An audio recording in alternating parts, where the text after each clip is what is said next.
Bring the family to see X Factor finalist Amelia Lilly live when the Tigers take on Widnes this May Day bank holiday, Monday the 7th of May. Absolutely sensational. Welcome freaking back. Get your tickets now at casttigers.com. Basil, you've had some time now to reflect on yesterday's result at Warrington. What did you make of it, and what did you make of the performance over there at Howell Jones? Well, it was very much a mix. You know, we started the day off with Nick Youngquist getting knocked out in the first tackle. Unfortunately, Nick couldn't play any more part in the game. And probably what was even tougher with that too was the referee had the right decision to penalise for the high shot, but you know he should have put him on report, and that way it would be a no interchange for us. So we lost that luxury of doing that.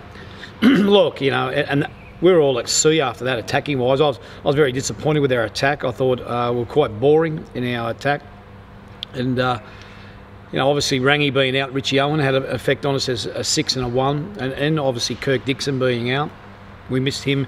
The metres he makes at the back, and on probably top of that, you know, we looked very much at sea in our attack. I thought going into the game and obviously looking at it in the first half, I thought the previous week took a little bit of confidence out of them too. They were lacking a little bit of confidence in their performance, in their belief. I thought, you know, look, it's well documented. We've got issues with our defence on the edge. You know, we're playing second rowers in the centres and players who may not be ready for first grade standard having to play there. I thought our forwards defended. They didn't allow anything up the middle, but you know, we were deceptible on an edge, and that's something we've got to continue to work at, and we've got to keep that in mind in our recruitment and obviously the way we go about our training. You mentioned about the attack. Obviously, we're missing Rangy Chase due to the suspension. You've not spoken. Well, we've not spoken on Tigers TV since Rangy's got his suspension. Did you agree with it? And how much do you feel we missed him yesterday? Oh, look. First of all, the Castleford club, Rangy Chase, and myself as coach believe that he was guilty. And if you make any contact with the head of an opposing player, that's a guilty offence. On the flip side too, you know, we as a club, Rangy, and I know myself and everyone in our club, very remorseful that the player occurred an injury in it, and no one wants to see that, and definitely not us. So our wishes go out to the young man. But look, the only thing we looked at it was we didn't think it was intentional in regard to there's 3 gradings: careless, reckless, and malicious, and we didn't think it was malicious and reckless. He does hit him. His shoulder hits his head. But you know, unfortunately, an incident's occurred out. We've taken our medicine and we move on. Obviously, we'll be with that Rangy for the next 2 games. You questioned the attack yesterday. What work will be done in the next couple of weeks to remedy that going into the Widnes game? Yeah, well, like I said, we got thrown at sea. With Nick was going to play fullback, Goldie at 6, and Danny at 7. Obviously, with Nick going out, our options were very limited then from our bench, and it's a vital component. The way teams play now, the fullback's another extension of your playmakers, like another standoff. So, no, that's something we've got to look at, you know, going forward. But you know, Richie Owen will be back for the next game. We're confident. You know, I wouldn't like to nail him, but we're quietly confident. Kirk Dixon will be back for the next game. We're quietly confident on that too. So, you know, the addition of 2 outside backs will help us for the next game. And since we last spoke as well, John Davis and Ben Johnson have gone on dual contract to York. Is that a thing that you're looking forward to the future there with that move? Oh, look, you know, they won't be the last of them either. Steve Nash will probably go out to a championship club this week. We might have 1 or 2 others. Look, the gulf between the under-20s and Super League is too far. The intensity in 20s in regard to effort on and effort defensively, the gulf's too high. And you look at some of our players, our fringe players, when they come back in, they actually struggle with the pace a little bit because there's a big gulf. We need to get our better players.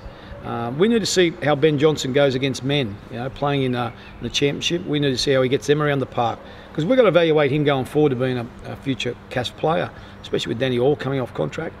We've also got people like John Davies. You know, he can do it pretty easy in 20s. You know, but it's the effort on an effort, the continual intensity and the pressure defensively, especially, that they'll get at a greater level. And the next level below Super League's the championship.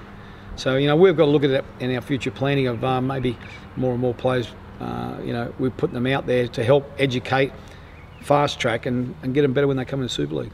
A player that the club have on their books, making a mark in the Championship at the moment, is Ryan Briley, another half-back, much like Ben Johnson.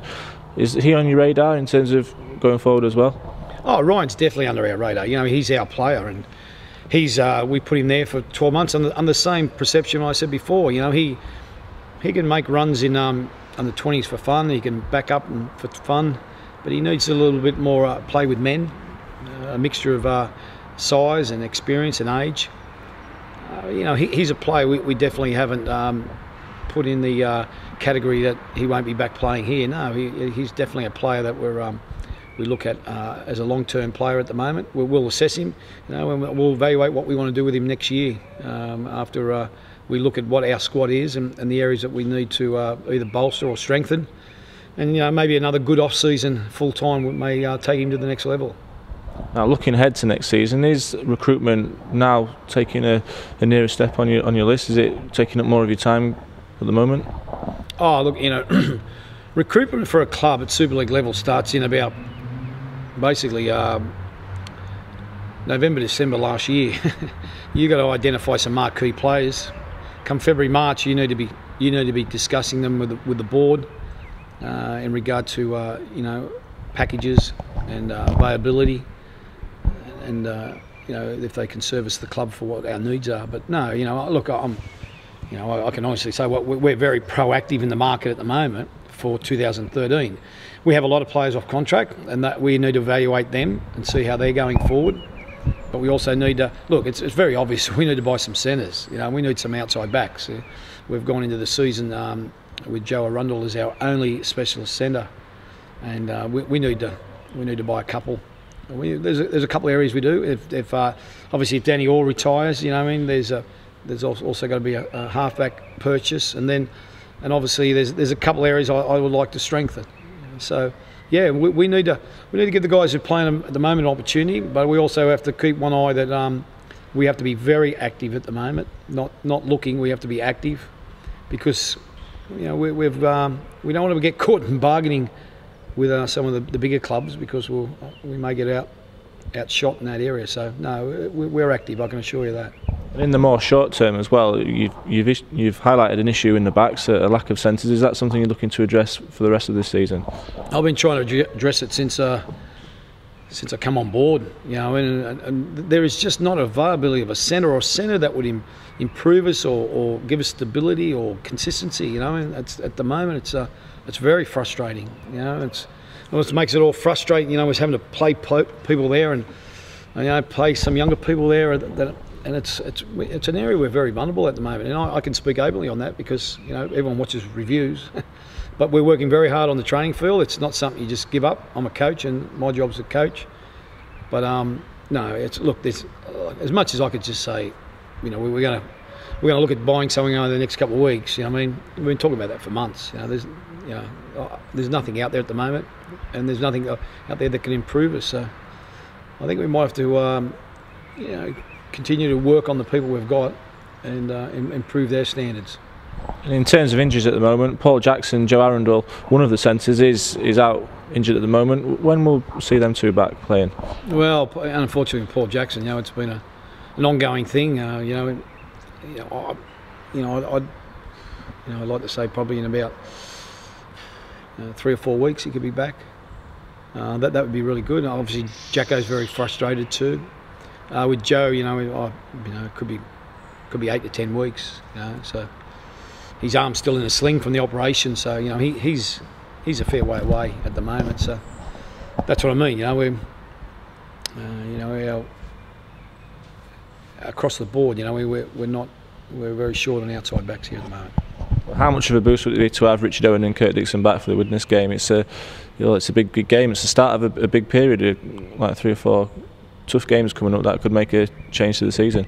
Oh, 100%. You know, I mean, like we've got Widnes here. We've got to play extremely well against them. With hopefully Kirk and Richie coming back, gives us some options. We didn't get any injuries out of the game on the weekend, so that also gives us a little bit more flexibility in regard to everyone being fit from the weekend's game. And a couple of guys played the 20s. We put a couple of guys out in championship clubs this weekend, so they're playing a little bit tougher games.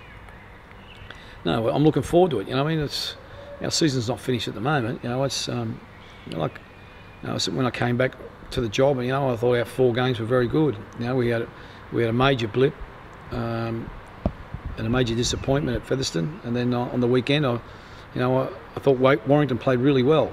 You know, I thought we were very much at sea in attack, and I thought defensively on an edge we're at sea. So, you know, and I thought we lacked a bit of confidence. So if we can take, you know, get them games out of our memories and move back on the good things we're doing and the good direction we're heading, you know, there's some really good days ahead. You know, hopefully starting with Widnes.